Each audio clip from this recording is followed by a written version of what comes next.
and welcome to today's video. Today I'm interviewing a very special guest, my wife Rachel. I'm going to be interviewing her and asking her questions about what her time was like while I was gone filming Histories alone.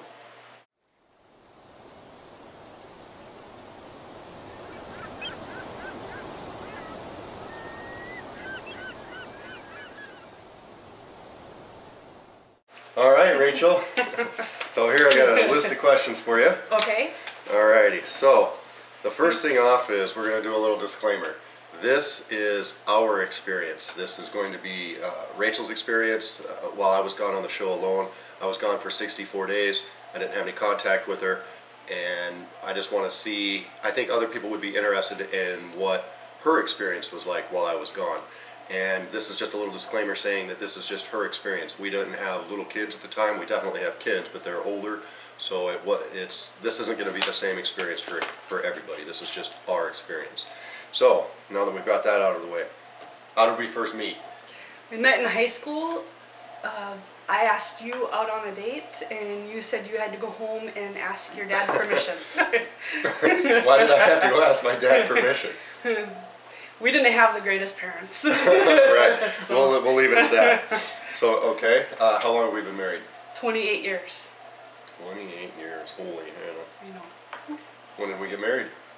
We got married as soon as you turned 18, Larry. I had to wait for you to grow up. Yep. There's a 6 months difference between Larry and myself, and I'm 6 months older. Yep. Oh. So. That's a long 6 months, too. Yeah. So, all right, we met in high school, and then we ran away together, basically, is what happened. We did. That's a story in itself. We Yes. may or may not be writing a book regarding that. We had quite the adventure when we first left home. We'd love to write a book, but it's just, hard. just takes time and whatever. Okay, what was your reaction when I said I wanted to apply for the show? Be honest. It's a lot to comprehend, to think about, and I did spend some time thinking about it, and I realized that the show was about you and what you wanted, and you know, I was maybe nervous, not knowing what was going to happen, but I decided that it was for you, and you were really excited about it. So it was kind of a selfish decision on my part, kind of. You deserved it, Larry. All right. During the selection process, was it stressful? Yes, it was highly stressful. Larry invests 110% in everything he does, and he really wanted to be selected. He wanted to prove something. I think he was looking for some answers, maybe some validation to whether your survival skills were what you had hoped that they would be. And then I think you've also been maybe looking for a meaning of life, a purpose of life. I mean, you've had some things that you've been searching for a while. So the selection process, it basically, you apply online, and then if the producers or the casting people like your application, then they will ask you to submit a video, do a Skype interview, things like this, and this doesn't happen within 2 or 3 days. This is a months-long process. So you would apply online, and then you don't hear anything for a while. So then you think, oh well, I guess they didn't like my submission, and then all of a sudden you get contacted, and then your emotions go through the roof, like, oh wow, I've made this part of the selection process. And then you submit a video, and then you don't hear for a while, and so there's a lot of ups and downs with it. I know it was an emotional roller coaster for me. Yes, it was. Yes. At one time we had a family vacation planned, and we had to postpone it, and then I actually left the state for a week and went on a vacation because Larry was so wrapped up and intense about the whole thing. I just needed some breathing room for a week. So. Yeah, and then the vacation we had to postpone. We were going to go to the Boundary Waters, but that was during the boot camp process. So I got flown to New York to try out. You can see that on Making the Cut, the very first episode of my season 2 of Alone. So yeah, I don't blame you for having to take a week off because I was a pain in the butt living with. And I also took my daughter with me. All right, let's see here. We're down to here. Describe a typical day while I was gone. You know, the days were just about getting everything done that needed to be done, everything that you would normally do and everything that I would normally do. I had to make sure that they were done. So they're very task-oriented and busy. Like, it was fall, so how did you heat the house? We heat our house with propane. Mostly the propane only heats the upstairs. Most of our living space is downstairs. So we have a fireplace on one side of the house and a corn stove on the other side of the house. So how did you did you have to start fires? Did you only just rely on just freezing, or what did you do? Well, actually, Cassidy was in college, and she would only come home for the weekends, so the part of the house that I'm in was heated by the propane, so I would maybe let the other part of the house be cooler, and then warm up the propane area, and then stay up there, and then when Cassidy comes home on the weekends, we'd start fires, but it was an unseasonably warm winter, which was great for us. It was an unseasonably warm winter? Yeah, it was great. Okay. We didn't even start the corn stove, I think, until you came home. Right, yeah, no, I think you just So, had fires. Mm-hmm. So then you had to start the four-wheeler and hook up the trailer and load it full of firewood and then bring it in. Yes, and then let me tell you, so we have two children. We love them both dearly. Our son lives about an hour away, and our daughter was in college, but she'd come home on the weekends. Our daughter turned into Miss Adult. She was so goal-oriented. She really stepped up to the plate. I think she wanted to make sure I was taken care of, so she'd come home on the weekends, and oftentimes she'd get the four-wheeler started, and then just say, "Mom, let's go, let's get the wood in the house," and so... Yeah, she was a great help. She tried to just make sure you were set up for the time she wasn't able to be here, which was all week, and she was 2.5 hours away? No, about an hour and a half. About an hour and a half? Yes. Okay. So yeah, definitely I give a shout out to Cassidy. Yeah. And I know that Brennan would have been here if I needed anything. Was he going to school at the time too, right? Yes, and living in this... Living in the cities. Yeah. Okay.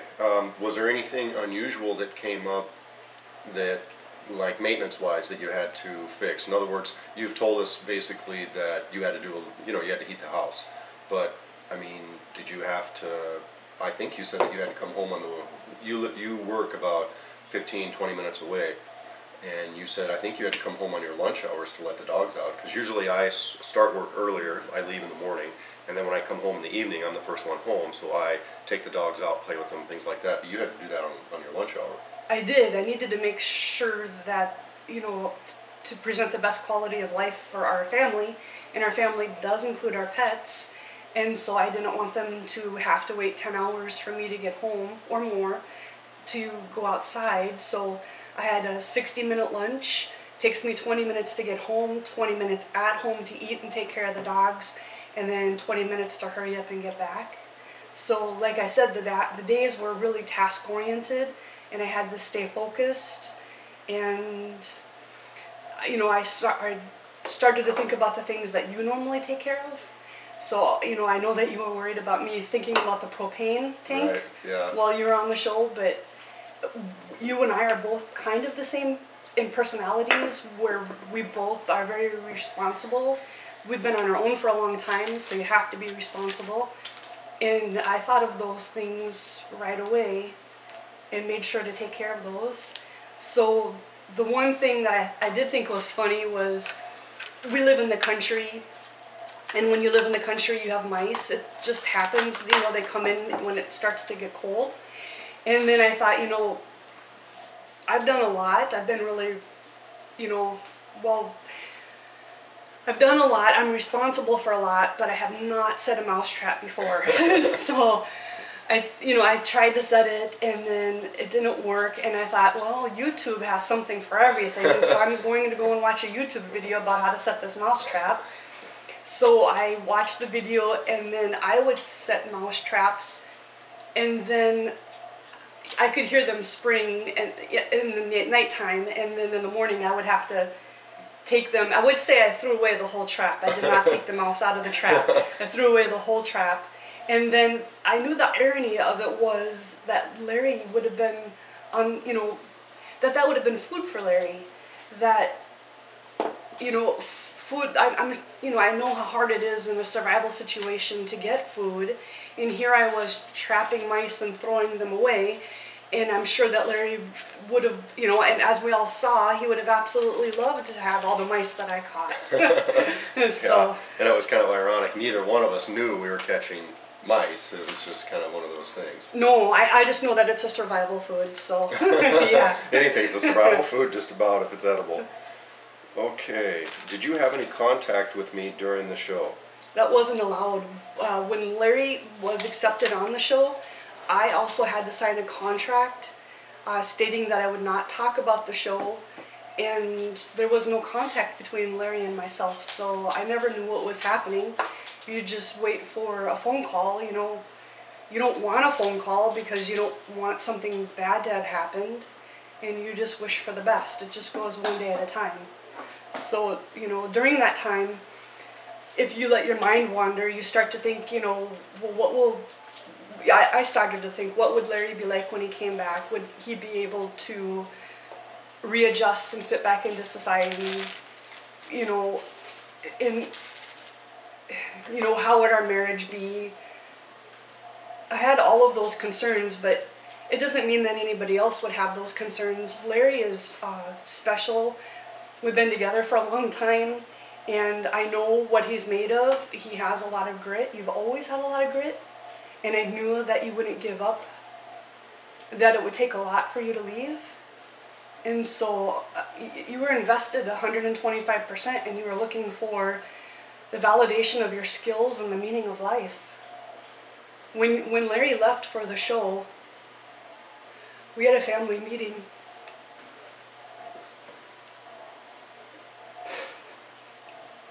And he said his goodbyes, just in case he didn't make it back. So, doing the show is not about the family, it's about the loved one. So, and you need to support that loved one. Because in life, you need to be the best you can be, and you need to have as many opportunities as you can. And Larry did give a lot over the years. I was active duty military for 12 years, and that meant that Larry had to move, we moved together, and we lived in some places that I don't think that Larry really enjoyed. He would have liked to have been in places with a lot of trees and a lot of wildlife and accessibility to hunting, and that wasn't always the way it was, so he definitely deserved it.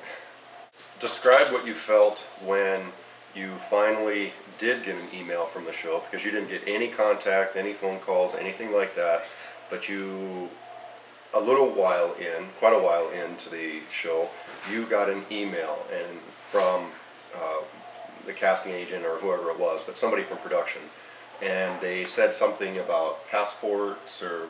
Later on with the passports, when they called to ask about the passports or emailed me about the passports,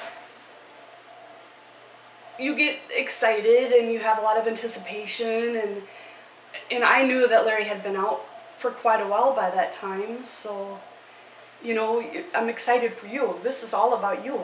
Yeah, but you got excited about going to Canada. You were excited about it. Oh, yeah, because we wanted you to have everything that you wanted, and we were happy for you. This wasn't about me, the kids, it wasn't about the kids. We all three of us wanted Larry to have this opportunity, and we wanted him to be as happy as he could be. What did you say to the locals when I was gone? In other words, like your coworkers, they had to have wondered why I wasn't around anymore, or the people that we, went to church with once in a while or whatever. Yeah, at first you don't really know what to say, and so I think I said, Larry had to go away for a little bit, and then you start to get strange looks because people think, oh, that's code for they're having marriage problems, Yeah. He's out of the picture, what's going on? And then after thinking about it for a while, I thought, I can say that he's on a show, a survival show or a reality show. I can't name the show and I can't tell them anything about it, but I did start to say that you were gone on a reality show, and then you would get the jokes like, oh, what kind of reality show is it? and then people would guess or try to guess, and then I even have a coworker that doesn't like secrets at all. I love her to death, and she's a lot of fun, but she tried every day to find out what the answer was. And when you sign a contract for something, I'm not about to tell anybody anything, because if you break the contract, there's consequences. Yeah, there were some definite consequences that they laid out in the contract if we were to break it. So, I remember even when I first came back and I was having lunch at your work and the coworkers around, and that one coworker, she was really hitting me hard to try to figure out what show I was on. Yeah. And it was Yeah, pretty because funny. even when Larry came home, we couldn't talk about it. No, we couldn't talk about it at all until the first premieres. They sent an email to us saying, okay, now you can say that you were part of this project, but nothing else. There was these little tidbits of information that we were allowed to share, and that was it. I mean, they spelled it out pretty definitely, although they didn't give us any type of cover story to use No. while I was gone. And I was left hanging. Right. Production might want to think about that next time. At least give us a little something to work with. All right. What did you feel when I first called you, and do you remember that phone call? I remember that phone call. I felt emotional because we hadn't spoken in so long, and I wanted everything that you wanted. So, I wanted you to have completed what you went out there to do. I wanted you to be happy. I wanted you to be fulfilled.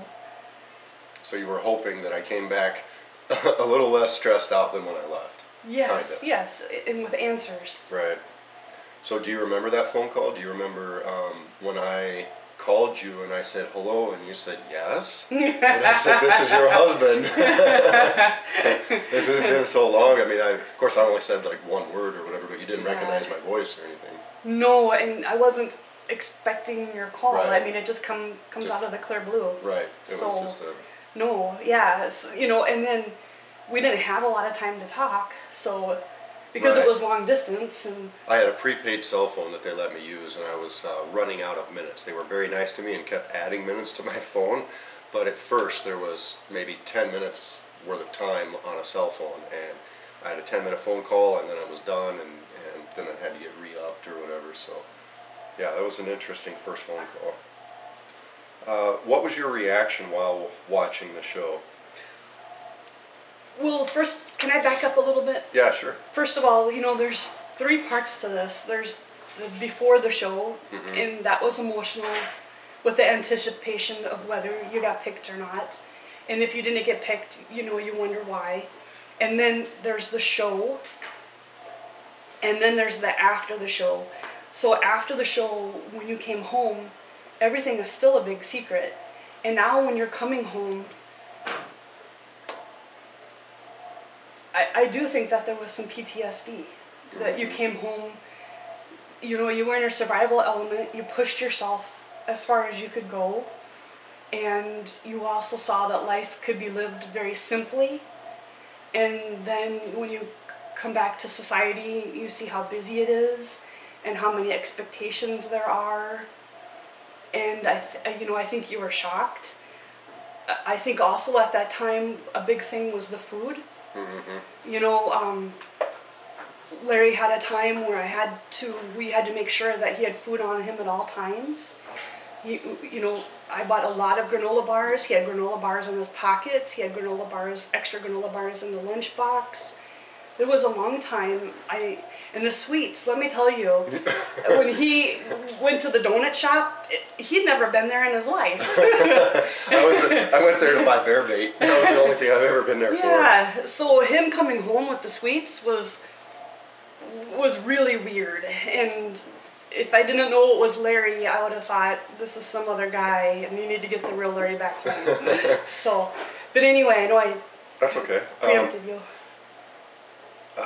What was your reaction while you were watching the show? So, I mean, we kind of know that it was stressful for the selection process. We know that when I came home, I had some issues with, I used to take a big thing of tea in a thermos. I had to buy a brand new thermos to take to work.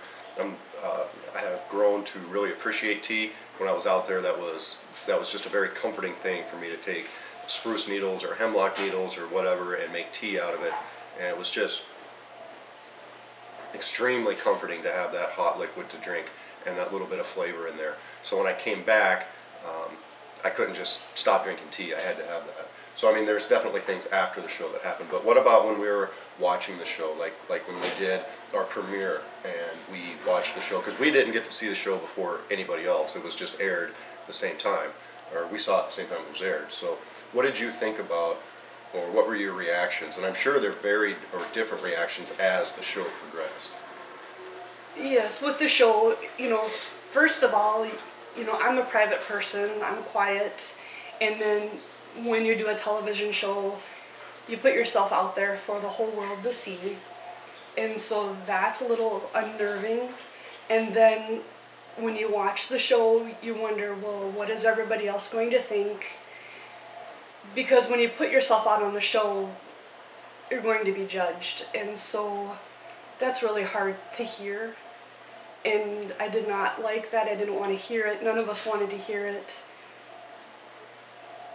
But there was a lot of support, though, too. There was. That was the amazing part. So whenever there was something happy in the show, of course, we were ecstatic. Whenever it was painful, sometimes it was too painful for me to watch. Right. So you felt all the emotions.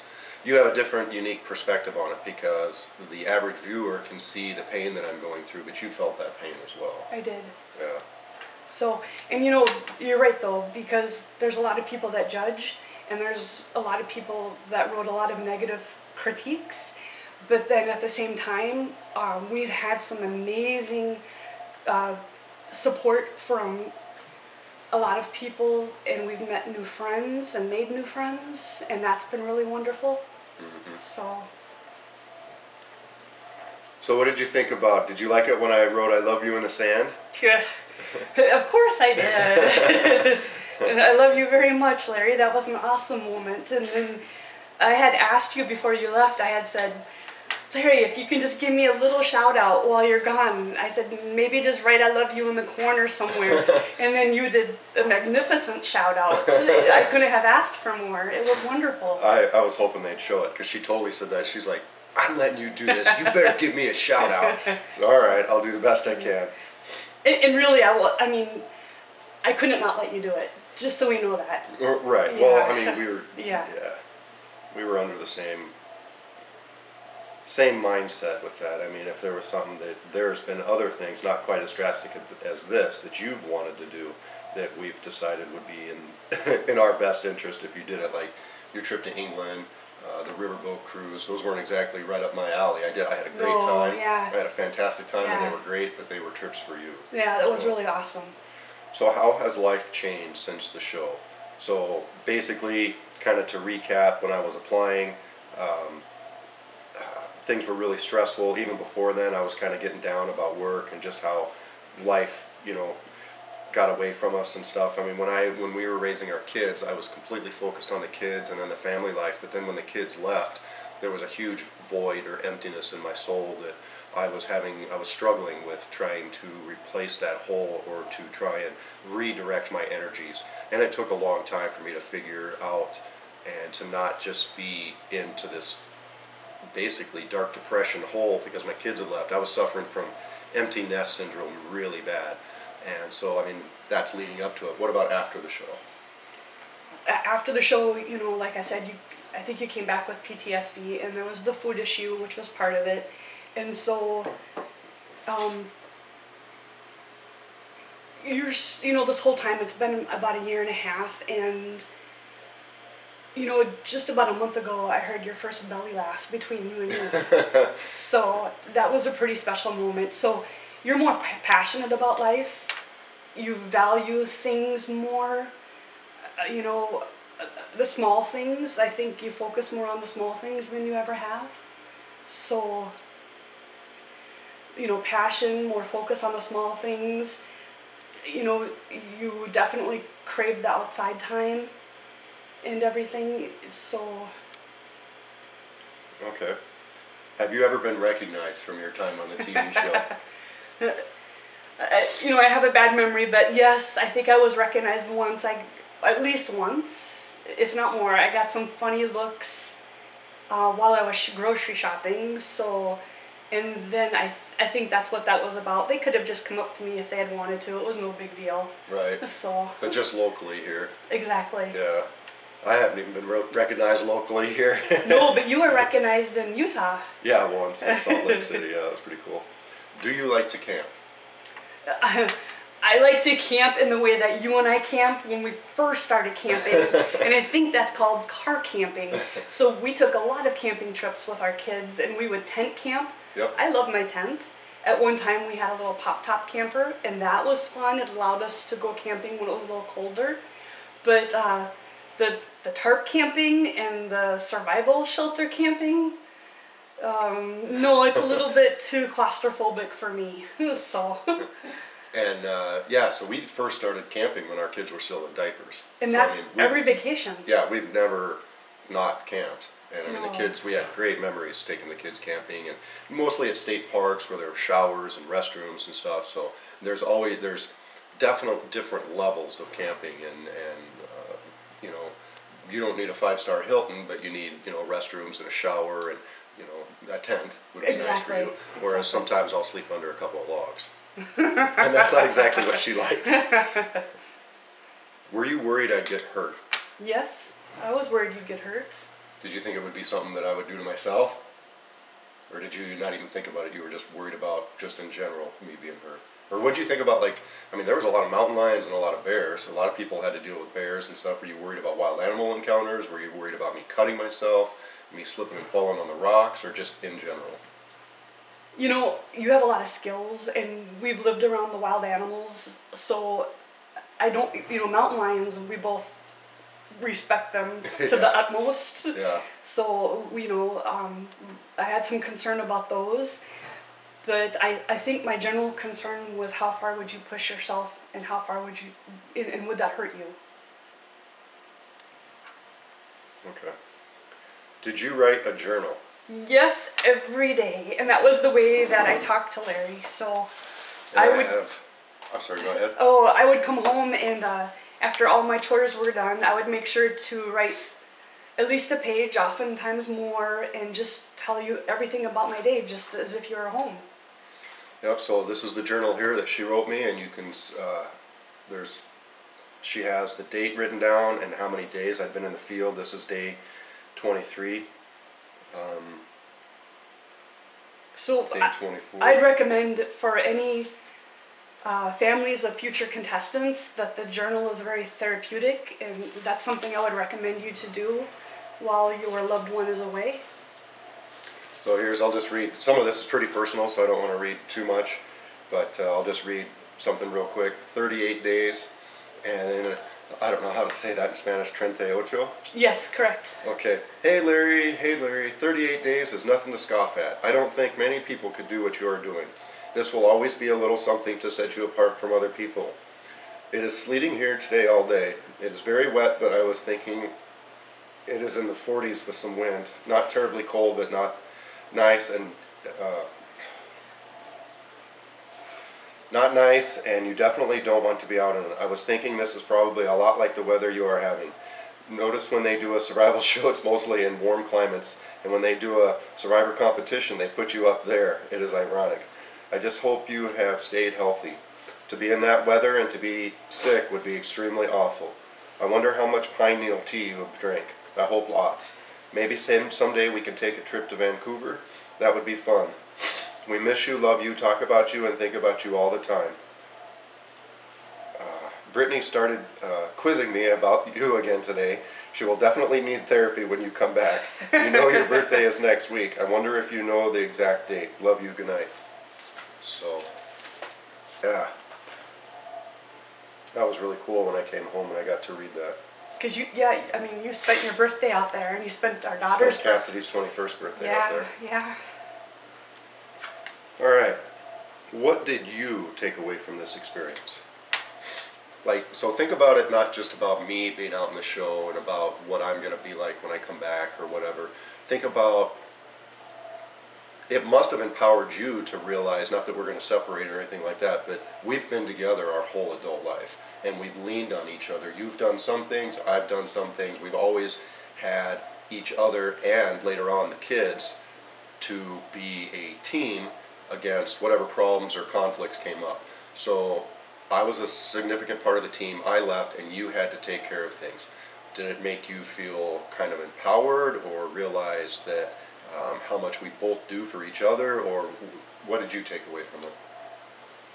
I think the first thing and the foremost thing, and I don't think that either one of us is very selfish at all, but I think to put things into perspective, I would just have to remember that this was for you and that I loved you, and to try to think about that in any situation. Don't make yourself the focus, think about the other person.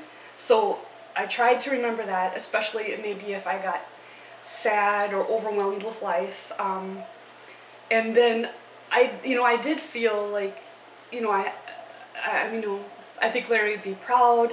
Everything's going smooth. I've got everything taken care of. So, definitely I felt a little empowered. Sure, empowered. Sure, exactly. Would you ever do a TV show? No. It doesn't even matter what it is? No, unless you want to do something about traveling, I'd be happy to travel around the world and see all the sights. So, I'm a quiet person. I love you and I support you, and I think I tell Larry I'm possibly maybe his manager / assistant. So, and I'm okay in that role. So you don't want to be in the spotlight unless there's somebody out there who wants to do a travel show. Then we're both on board for that. Yes. But no sleeping under logs. No. What was it like having a cameraman interview you? You got interviewed and you got put on TV before I left, and then when I came home. I'm not the TV person, so that was a little awkward, and the cameraman just follows you around. And when I first left, he was asking you some questions that, we were trying to keep our emotions in, or especially you were trying to keep your emotions in, and you were trying not to get, to let me see, I think, of how worried and upset that you were.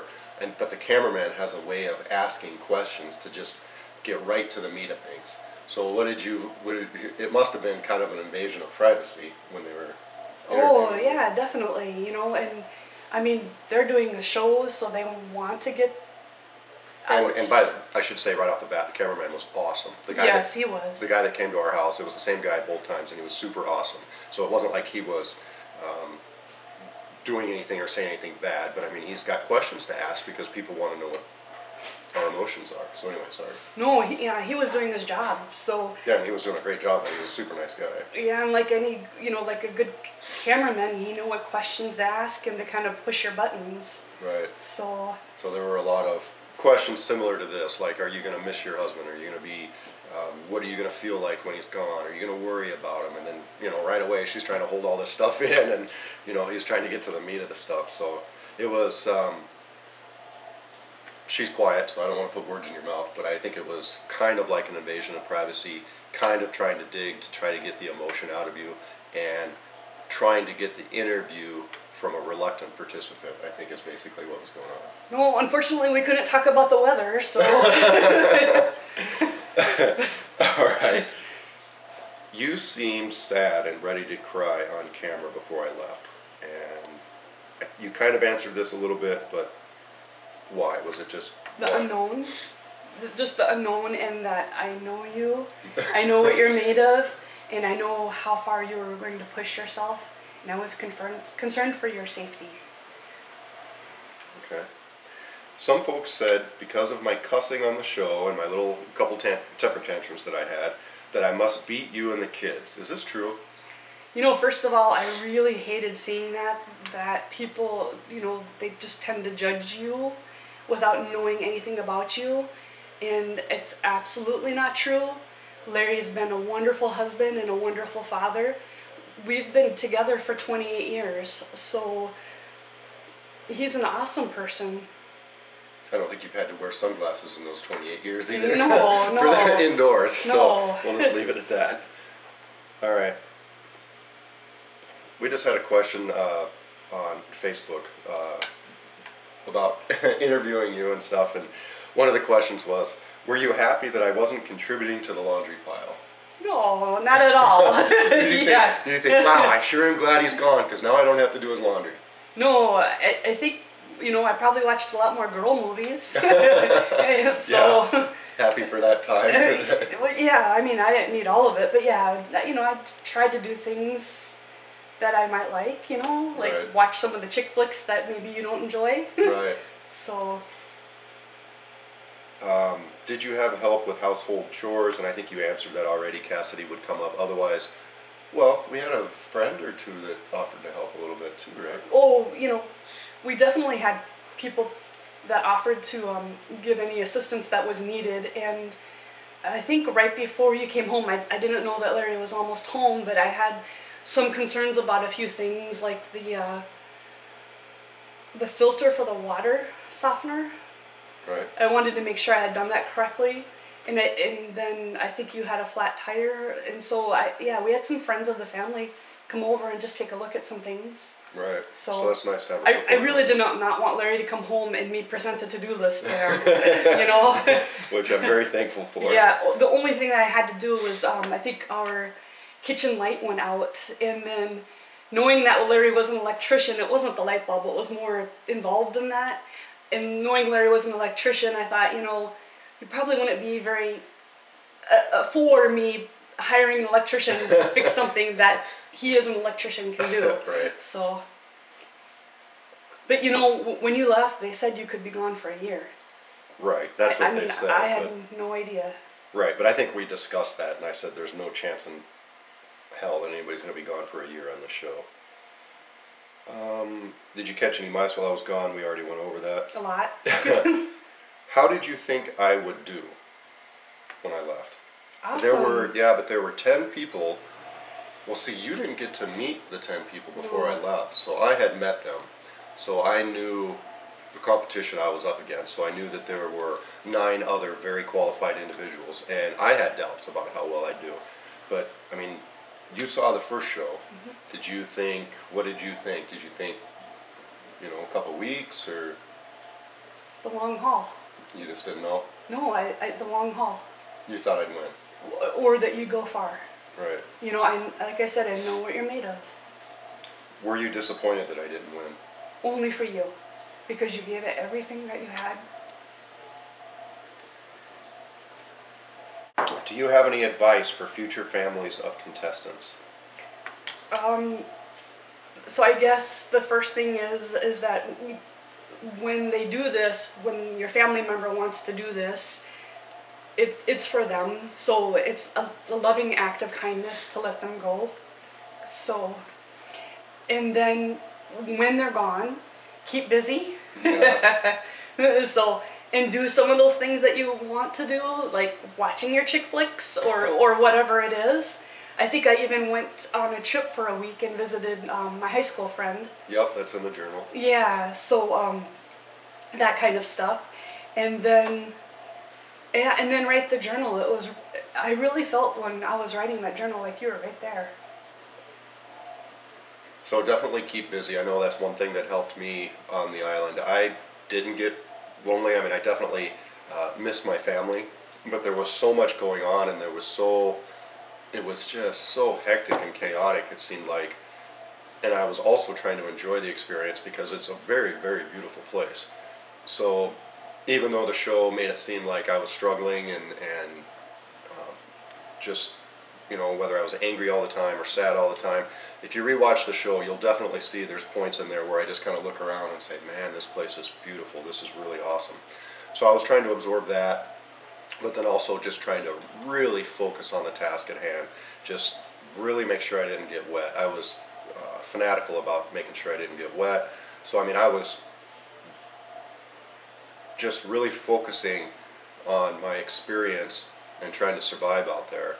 That I did get, I did think about my family and stuff, but the loneliness and the heartbreak that a lot of the people felt didn't pop up with me. And it sounds like you did the same thing. You just kept yourself busy, and you were lonely, you were sad, but you can't dwell on that, otherwise it'll break you. Yeah, you just move on to the next task, and so. Right. What is something about me that people may be surprised about? I think there's something about you that people would be surprised about is that Larry's an introvert. So he needs quiet time to recharge compared to an extrovert that needs to be around other people to recharge. So I think you look like an extrovert when you're doing your bushcrafting, and that's because an introvert who loves what they do with a passion like that can really put themselves forth and get really involved and do a good job on it, and that's because you love it so much. So, but I think people might be surprised to know that you need quiet time every day. You know, maybe some people at least. Well, let's flip that around. What's something about you that people would be surprised to hear about? I don't know, you have to tell me. Oh, boy.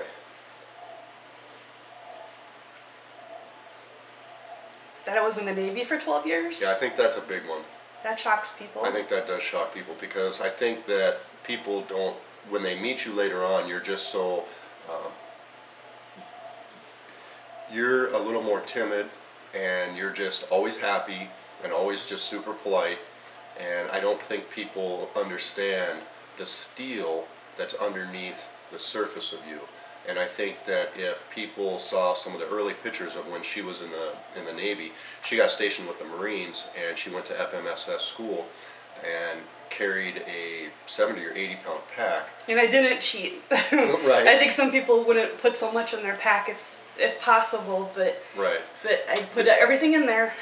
Right, and you had a 12-mile forced march. So I mean, then that's just one aspect of the school that she went through. So there was a lot of things that she has had to overcome, and mentally and physically. So I think that the one thing that people would be surprised about is the steel that's beneath the surface. Thank you, Larry. You know what? I think you have it too. Well, I think that's about it. If there are any other questions that you would like to ask my wife, within reason, of course, if you put them in the comments, I will ask her and then try to answer on the comments. And there you go. So there's a little snippet of what maybe some of the families go through when we're out doing our thing. So, thanks. So I just wanted to add a couple of things about the good that comes out of the show. And remember, I had said that we had met new friends and new people around the world, and it's been amazing.